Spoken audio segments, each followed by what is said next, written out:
السلام علیکم۔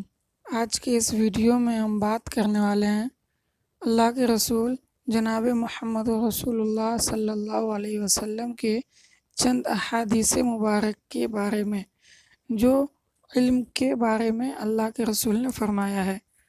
تو ابھی تک اگر آپ نے میرے چینل کو سبسکرائب نہیں کیا ہے تو سبسکرائب کر لیں اور بیل آئیکن کو دبا دیں۔ تو چلیے شروع کرتے ہیں۔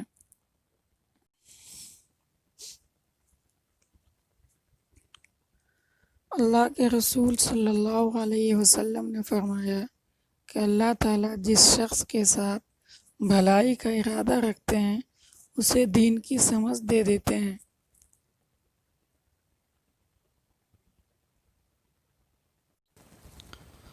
اللہ کے رسول صلی اللہ علیہ وسلم نے فرمایا کہ علم سیکھنا ہر مسلمان پر فرض ہے، خاص کر دینی علم، اسلامی تعلیم۔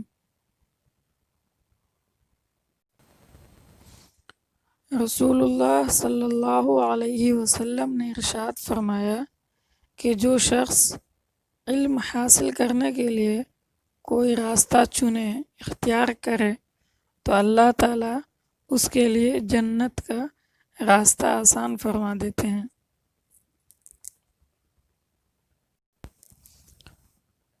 حضرت محمد صلی اللہ علیہ وسلم نے فرمایا سب سے افضل اور اعلیٰ صدقہ یہ ہے کہ ایک مسلمان علم سیکھ کر دوسرے کو بھی سکھائے۔